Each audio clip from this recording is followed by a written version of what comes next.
Pireezidantiin Eertiraa Isaayaas Afeworqii dhihoo biyyoota gurguddoo lamaan Chaayinaa fi Raashiyaa daawwataniiru. Simannaan ho'aa jedhamus taasifameeraaf. Inumaa Raashiyaa yeroo daawwatan yeroo jalqabaa fi daawwannaan isaanii kun yeroo US dabalatee biyyoonni kunneen hariiroo biyyoota Afrikaa waliin qaban cimsuuf soosso'aa jiranittidha. Pireezidantiin yeroo dheeraaf waltajjii addunyaa irratti qollifatamanii turan ammatti biyyoota lamaan kana daawwachuun maal hima? Xiinxalaan siyaasaa lammii Eertiraa Landan buufate Abdurrahmaan Sayyid Abu Hashim hariiroon kun waarawaa ni ta'a jechuun rakkisus waan guddaadha jedhu. ዲፕሎማቲክ አይን ሲታይ ትልቅ ድል ነው የተቀናጁት። ቻይናም ራሽያም ውስጥ ጥሩ አቀባበል ተደርጎላቸዋል።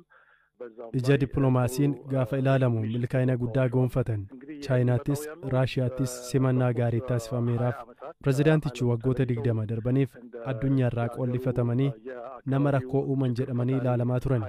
Kana hunda keessaa ba'anii yeroo ammaa gaanfa Afrikaatti Keeniyaa, Itoophiyaa akkasumas kaan waliin hariiroo gaarii tolfataniiru. Kanarra darbees chaayinaa fi raashiyaa waliin hariiroo gaarii akka qaban agarsiisaa jiru. Biyyoota chaayinaa fi raashiyaaf keessumaa bakkee gaanfa Afrikaa fi galaana diimaatti michuu amanamaa fi biyya tasgabbii qabu barbaadu. Yeroo ammaa Itoophiyaa, Somaaliyaa fi Sudaan walitti bu'insa keessa jiru. Eertiraan garuu faallaatti hoogganaan tokko waan hunda ta'ee biyya bulchuudha. Gama kanaan gaafa ilaalame isaaniif faayidaa ni qaba. Haa ta'u malee hariiroon kun waarawaa ta'uu hin danda'u. Sababni isaas Eertiraan pireezidaantii Isaayaasiin malee seeraa fi heeraan biyya hoogganamtu miti. Kanaaf hariiroon isaanii nama tokko irratti bu'uureffate. Yoo isaan hin jiraanne hariiroon itti fufuu isaaf wabiin hin jiru. Itoophiyaa fi Eertiraan waliigaltee nagaa mallatteessuun Eertiraa waltajjii addunyaatti deebiseera. Erga waraana kaaba Itoophiyaatii Itoophiyaan biyyoota lixaa waliin hariiroo cimsachuuf yaalaa jirti. Biyyoota Chaayinaa fi Raashiyaa waliinis hariiroo addan kunne. Tarii pireezidantiin Eertiraa biyyoota ba'a kanatti michoomuu fi Ameerikaa balfuun isaanii hariiroo Itoophiyaa fi Eertiraa gidduu dhiibbaa fiduu danda'a. Yeroo ammaa mootummaan Itoophiyaa imaammata bilisaa waan hordofaa jiru fakkaata. Ministeerri muummee Abiy Ahimedii fi isaan dura warri bulchitoonni turan osoo Ameerikaa waliin michooma cimaa qabanii Chaayinaa waliinis hariiroo cimaa qabu turan. Imaammata walaba akkanaa yoo hordofan sochiin Eertiraa dhiibbaa qabaachuu dhiisuu mala. Obbo Nagaraa Guddataan Yuunivarsiitii Mattuutti barsiisaa saayinsii siyaasaa fi hariiroo idil-addunyaati. Yeroo ammaa immoo Yuunivarsiitii Finfinneetti digirii sadaffaa isaanii walitti dhufeenya Itiyoo Eertiraa fi gaanfa Afrikaa irratti hojjetaa jiru. Pireezidaantii Isaayaas yoona kana gara Chaayinaa fi Raashiyaa dhaquun isaanii maaliif ta'uu danda'a jedhee hirphaa gammachuun gaafateera. International stage irratti baaka gaafa si gootu waan guddaadha jechaadhaan inni kun azirii waan fudhachuu ni danda'ama akka badhaasaatti jechaadha. Akkuma kana azirii natti fakkaata garuu superficial diplomaasiidhaan immoo yoo ilaalle ergaan inni warra dhiyaatiif dabarsu immoo international ordering dynamic waan ta'eef especially biyyoonni Afrikaa amma hundi isaanii akka duraanii sana biyyoota dhiyaa haalaan deeggaraa akka hin jirre waan agarsiisudha. Amma gara fuulduraattis Raashiyaa Afrikaa Sammiitiin Juulaayii kana ni geggeeffamee yaadama. Mee Eertiraan biyyoota Chaayinaa fi Raashiyaa irraa maal barbaaddi? Akkasumas immoo Chaayinaa fi Raashiyaan Eertiraa irraa maal barbaadu isa jedhu haa kaafnu. Eertiraan bu'uuraaleen misoomaa ishee baay'ee caccaboodha. Chaayinaa irraatii waan baay'ee barbaaduu dandeessi, liqa barbaaduu dandeessi, gargaarsa bu'uuraalee misoomaatiif ta'uu barbaaduu dandeessi. Telekoomiin Eertiraa baay'ee istaandardiidhaan gadi.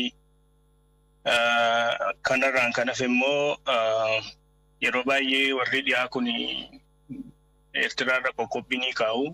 Eertiraan Chaayinaa irraatii international stage irratti sappoortii ni barbaadde jechaadha dippiloomaatikalii akka biyyoonni dhiyaa saankishinii irratti impooze akka hin goone.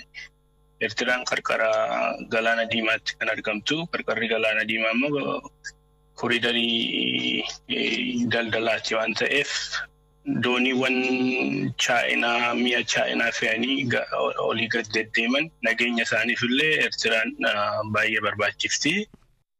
Waraanni Yuukireen loltoota Raashiyaa kibba biyyattii to'atanii turan irratti haleellaa raawwachuusaa qondaaltonni Raashiyaa fi xiinxaltoonni waraanaa himan.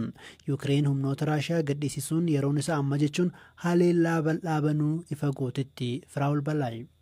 Bakkawwan murteessoo humnoota Raashiyaatiin qabamanii turan gadhiisisuudhaaf murannoon ka'uu loltoota Yuukireen mul'achaa jiraachuu qaamoleen garaagaraa himaa jiru. Akka isaan jedhanitti humnootni Yuukireen taankiiwwan, diroonii fi meeshaalee waraanaa biroon deeggaramanii gama kibba magaalaa Orkiiv halkan lammaffaaf fudhachuun isaanii cimee itti fufeera. Qondaalli waraanaa Yuukireen olaanaa tokkos diinni of ittisuuf sochii keessatti argamaa jedheera. Raashiyaan haleellaan diroonii magaalota ishee keessatti gaggeeffamuu dubbatteetti. Haleellaa magaalota Raashiyaa daangaa Yuukireen irraa kiiloomeetira 200 fagaatutti gaggeeffameen namoonni 2 akka madaa'an illee ibsiteetti. Ogeessonni waraanaa hedduunis xiyyeeffannaan ofirraa qolachuu Yuukireen eegamaa ture Zaapooriijiyaatti akka ta'u dubbatu. Isaanis Yuukireen galaana Azoofitti karra deebiftee argachuuf yaalii taasiftuun humnoota Raashiyaa naannicha qabatanii jiran bakka lamatti qooduuf yaalaa akka jirtus ni kaasu. Kunis dandeettii qolachuu Raashiyaa dhabamsiisuun alatti riqicha lafoo Kireemiyaa kan bara 2014 seeraan ala Raashiyaan of jala galchite ni dhabamsiisa. Yuukireen baatiiwwaniif haleellaa deebisanii qolachuu gaggeessuuf karoorsaa turte. Garuu ammoo hanga danda'ametti loltoota leenjisuu fi meeshaa waraanaa fooyya'oo michoota ishee biyyoota lixaa irraa argachuufis yaalaa turte. Akka ogeessotaatti mootummaan beekaadhuma waa'ee karoora isaa kana waan xiqqaa dubbataa jira. Garuu ammoo humnootni isaa adda waraanaa hedduurratti iddoowwan Raashiyaan qabamanii turan deebisanii to'ataa jiru. Gama biraatiin ammoo haleellaan Raashiyaan Yuukireen irratti raawwattu itti fufeera.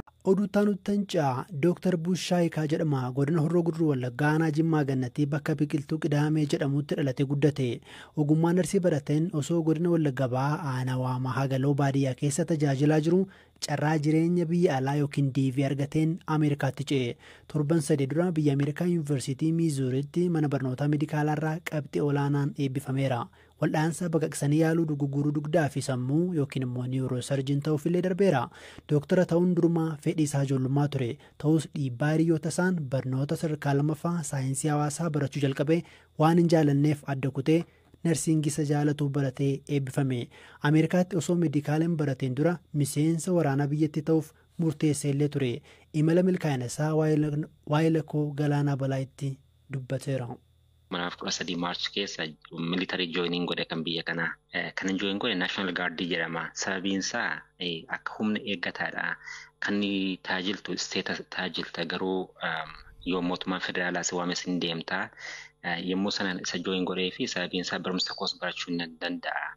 Akkasumallee mootummaanis immoo barumsa koofillee naa kaffala waan ta'eef undergraduate biyya kanatti otoo medical school hin deemin dura digirii jalqabaa qabaachuun dirqamadha. Kanaaf military join godhee achi leenjiidhaaf isteeta adda addaa deemeen fulbaana keessa gaafan leenjii fixee deebi'u barumsan seene jechuudha. Isteeta South Dakota jedhamutti. Leenjiin waraanaa ji'oota hangamiif ture? Ati leenjiin isaa ulfaataa ture? Ce'umsi kunoo sin rakkisne? Yaa dhugaa dubbachuuf baay'ee ulfaataa ture. Egaa fiizikaalii ganan beektu ani yookaan immoo suura koo agartee danda'an baay'ee fiizikaalii mana baay'ee guddaa miti. Isumarraa ka'ellee baay'ee ulfaataa ture.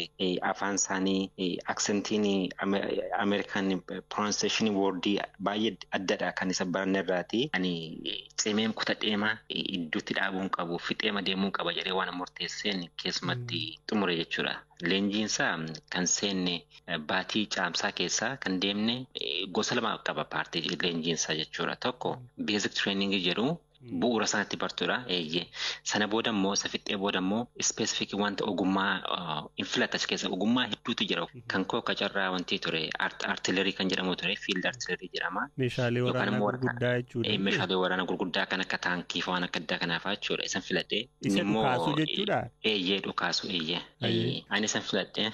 Waraana kana keessatti tajaajilaa jirtuuti digirii kee jalqabaa yoon dogoggoruu baadhe baayoloojiidhaan baratte? Waggaa 5 tajaajilte? Waliigalli isaa waggaa 8. Iskoolarshiippiidha argatte moo kamittiin hiree barnoota meedikaalaa milkeeffachuu dandeesse? Biyya kanatti namdumtuu gaafa meedikaal iskuulii fixee bahu hojii hojjechuu hin danda'u yoo ispeeshaalaayizii godhe malee. Ispeeshaalaayizii gaafa gootu fiildii adda addaatu jira. Inni fiildiin gar tokko baay'ee dorgommiinsa baay'ee cimaadha. sababiinsa nama xiqqoo qofaa fudhatu inni kaan immoo dorgommiinsa baay'ee cimaa miti. Kana keessaa kan neurosurgery baay'ee dorgommiinsa baay'ee cimaadha jedhamee kan yaadamu keessaa tokkodha. Namoonni qabxii olaanaa fidan achi keessatti organization tokko jira. Honor organizationiin Alpha Omega Alpha jedhama. AOA jedhama. Anillee isa keessatti illee filatameen ture neurosurgery seenuudhaaf jechuudha. Bu'aa adda addaa militarii keessa gochuun koo gargaareera. Backgroundiin koo kan narsii ta'uun koo gargaareera. Tole amma kallattiidhumaan gara leenjisa baqaqsanii yaaluu sammuutti ceeta jechuudha. Amma kan jalqabu July 1stidha. Abjuu kee ijoollummaa ture waan ta'eef amma wanna keessa darbaa jirtu kanatti hedduu gammadaadhaati. Baay'ee kanatti mul'ate. Sababiinsaa ani bakka itti aladhee gaafan yaadu jireenya akkamii keessa dabarsee gaafan yaadu bakka itti hojjedhee gaafan yaadu abjuu koo guddaa ture. Even amma gaafan taa'ee yaadu sometimes dhugaama kun taa'aa jira jedhee yaada. Dhugumatti toona gaafattee gaafan ijoollummaa koo yookaan immoo gaafan waamaa galoo gaafan ture toona gaafatteeti. Abjuu koo ture hawwii koo ture garuu immoo dhugumatti dhugaa ta'a jedheeni. Natti himtee yommuu sanani lakkii sirrii mitiin siin jedha. Abjochaa jirtan siin jedha ture. Baay'ee gammachuu guddaatu natti dhaga'ama. Faamiliinis maatiinis hiriyoonni koos waaqayyo hedduu na gargaaruu isaatiin dhugaa yeroo hundumaa baay'ee nan galateeffadha.